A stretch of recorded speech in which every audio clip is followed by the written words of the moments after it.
नमस्कार दोस्तों, कैसे हैं आप सब। आप लोगों का बायोलॉजी अड्डा चैनल पे स्वागत है। हम लोग क्लास 12 का बायोलॉजी शुरू करेंगे और बिल्कुल छोटा छोटा वीडियो बना करके पूरी क्लास को कंप्लीट करेंगे, पूरा सिलेबस कंप्लीट करेंगे।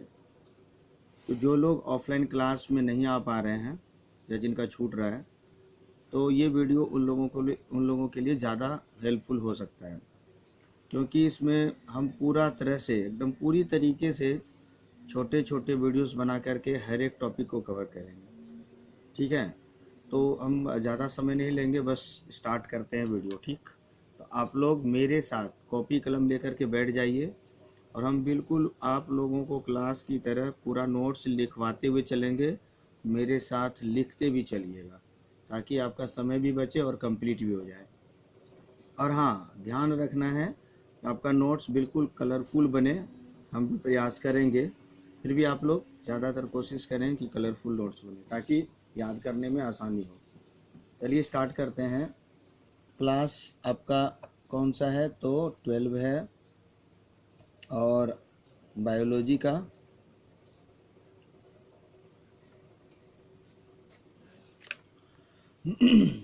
और चैप्टर का नाम है अध्याय का नाम है, थोड़ा तबीयत ठीक नहीं है इसलिए बीच बीच में जो है मोकेम्बो खुश हुआ टाइप से वॉइस आ रहा है। अध्याय बोलो मेरे भाई, अध्याय 2, पूरा खांटी देसलाई स्टाइल में पढ़ने का। ठीक है, चैप्टर का नाम लिख लेते हैं। बहुत ही खूबसूरत नाम है, खूबसूरत तो लड़कियां होती है, चैप्टर मेरा खूबसूरत है। क्या नाम है? पुष्पीय पादपों में लैंगिक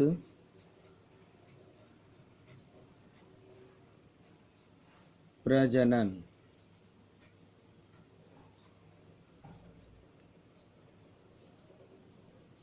अभी जो यूक्रेन में युद्ध हो रहा है ना इतनी मिसाइलें चल रही है तो मेरा मोबाइल भी थोड़ा सा इफेक्टेड हो गया है, तो आप थोड़ा सा इसको झेलिएगा। बातें समझ गए होंगे शायद। हाँ जी बिल्कुल, इंग्लिश में लिख लेते हैं इसको। Sexual reproduction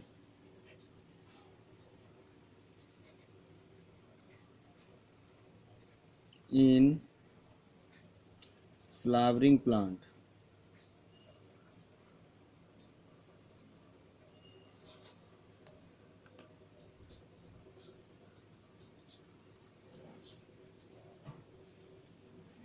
sexual reproduction in flowering plants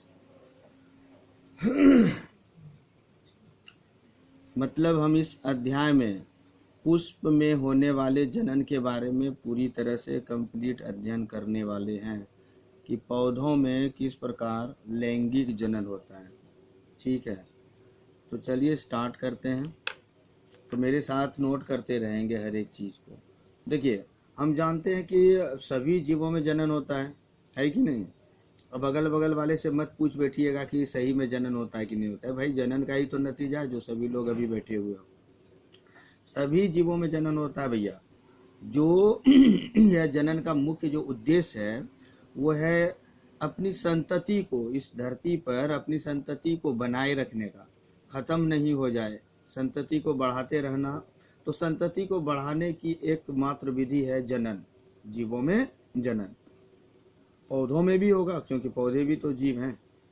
तो पौधों में नए जीव अकेले भी उत्पन्न हो सकते हैं और उसमें जनक की भी, यानी 2 जनक की भी आवश्यकता होती है।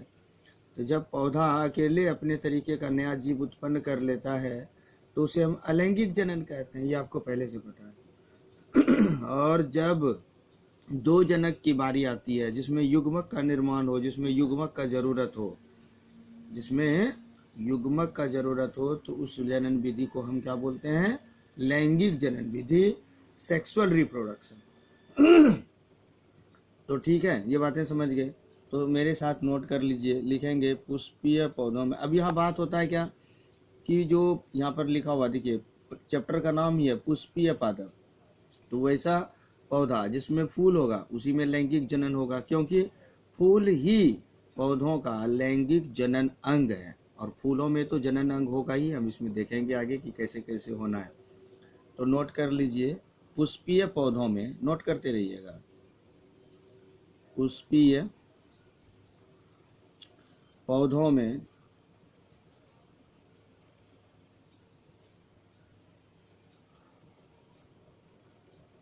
पुष्प तथा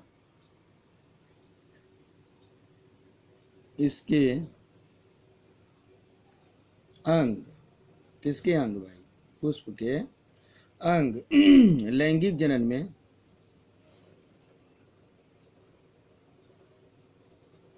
लैंगिक जनन में भाग लेते हैं, भाग लेते हैं। ऐसे पौधों या ऐसे पौधे, ऐसे पौधे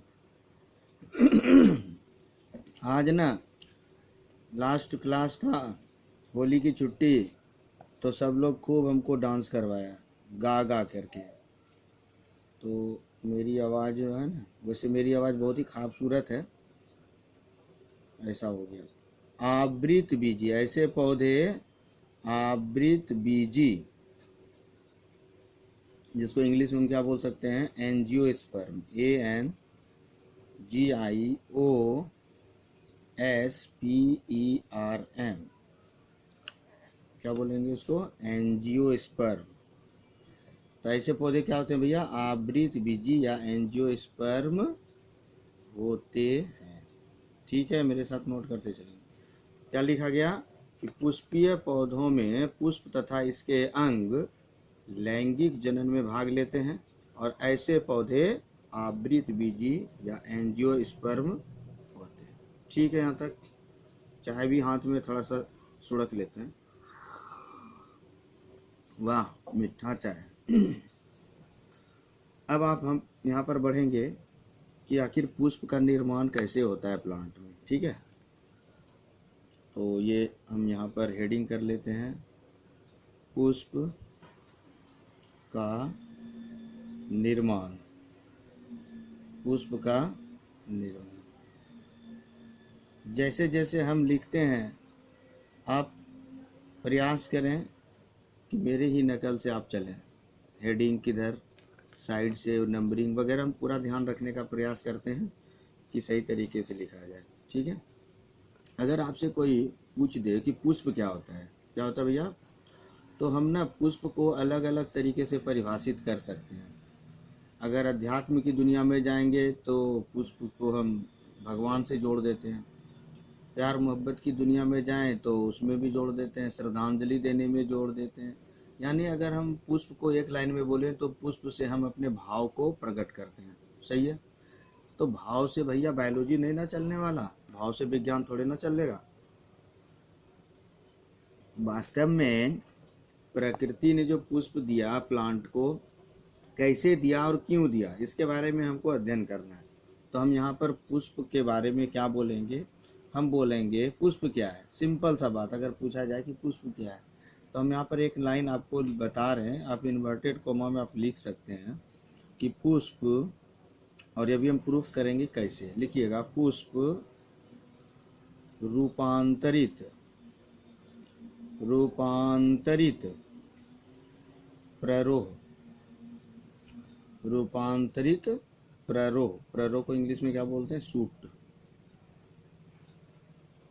है। तो वास्तव में पुष्प क्या है? रूपांतरित प्ररोह है, यानी प्ररोह ही रूपांतरित होकर के पुष्प को मतलब बनाता है। कैसे बनाता है तो हम आगे देखेंगे कैसे बनाता है। अगर हम इसकी बात करें कि ये प्ररोह क्या है, तो सिंपल सा एक डायग्राम बनाते हैं, आप इसको समझिएगा।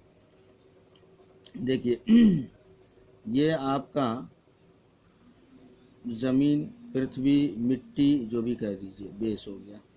ठीक, और इसके नीचे प्लांट का क्या हो जाएगा, ये जड़ तंत्र, कोई दिक्कत नहीं होना चाहिए मेरे ख्याल से। और इसके ऊपर में क्या बनने वाला है भाई, इसके ऊपर में बनने वाला है पौधा। ये पौधा बन रहा है आपका, देखो बहुत ही खूबसूरत पौधा बन रहा है, पत्ता वत्ता भी एकदम मस्त बन रहा है ना। गजबे है, गजबे है भैया। देखो ऐसा लग रहा है कि अब ये पौधा जो है फल देने वाला है, लेकिन देगा नहीं। तो इस ज़मीन के ऊपर का, यानी ज़मीन के ऊपर पौधे के जो भाग होते हैं उसे ही हम कहते हैं प्ररोह। बातें समझ में आ गई होगी। इसे ही प्ररोह कहते हैं, यानी इसे ही हम सूट कहते हैं। तो सूट में मुख्य रूप से क्या क्या चीज़ आ गया, सूट में आ गया आपका शाखा, सही है। सूट में आ गया आपका तना, और सूट में ही आ जाएगा पत्तियाँ। ये तीनों पार्ट मिल करके क्या कहलाता है, प्ररोह कहलाता है। और नीचे ये क्या बच गया, ये आपका जड़ यानी कि रूट। ठीक है, यहाँ तक कोई दिक्कत नहीं। अब हम आपको ना प्लांट बता देते हैं कि प्लांट में पुष्प कैसे निर्मित होता है। ठीक है, ध्यान से समझिएगा। देखो ये आपका फिर से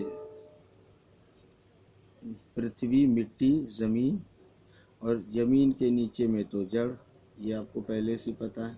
ठीक है, अब देखो क्या होता है, एकदम रफली डायग्राम समझना। जड़ के ऊपर में क्या निकल रहा है, ये तना निकल रहा है। अब यहाँ पर हम एक तने को थोड़ा सा ना लंबा कर दे रहे हैं, ये रहा। यहाँ पर इसके नोट्स से क्या निकल जाता है, सहपत्र निकल आते हैं। क्या निकल आते हैं, सहपत्र।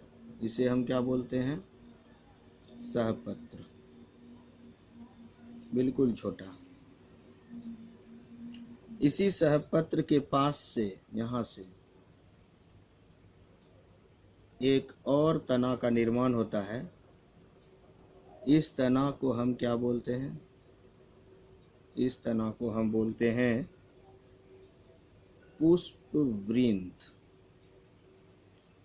ठीक है, अब इस पुष्पवृंत के ऊपर में यू या कप आकार की एक रचना बनाती है, जिसे हम कहते हैं, इसे हम कहते हैं पुष्पासन। क्या कहेंगे, पुष्पासन। और इसी पुष्पासन में फूल के कली का भी निर्माण हो जाता है, जो बाद में फूल बन जाता है। ये आपका क्या हुआ, पुष्प। तो आप ये देख रहे हैं कि पुष्प क्या हुआ, इसी प्ररोह का एक रूपांतरित रूप हो गया। पुष्प क्या हो गया, इसी प्ररोह का एक रूपांतरित रूप हो गया।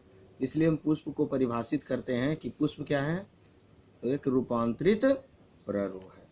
कोई दिक्कत नहीं होनी चाहिए मेरे ख्याल से।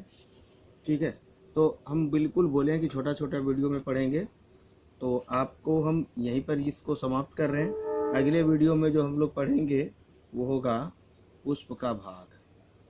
क्या पढ़ने वाले हैं, अगले वीडियो में पढ़ेंगे हम लोग पुष्प के भाग। ठीक है, तो चलिए फिर नेक्स्ट वीडियो में मिलते हैं। आज के वीडियो को यहीं समाप्त करते हैं। ठीक है, तो चलिए, बायोलॉजी अड्डा सुल्तानगंज को आप यूट्यूब चैनल पे सर्च कीजिएगा, और मिलने के बाद आप इसको सब्सक्राइब कर लीजिएगा। नोटिफिकेशन के लिए बेल आइकन दबा दीजिएगा। सब लोग ऐसा ही बोलते हैं, हम बार बार नहीं बोलेंगे। बाकी अध्ययन करते रहिए। ठीक है, मिलते हैं फिर नेक्स्ट वीडियो में। Thank you very much. मुस्कुराते रहिए, हंसते रहिए, झूठ मूठ का मत हंसिए, नहीं तो पागल बोल देगा लोग। ओके, चलिए ठीक है।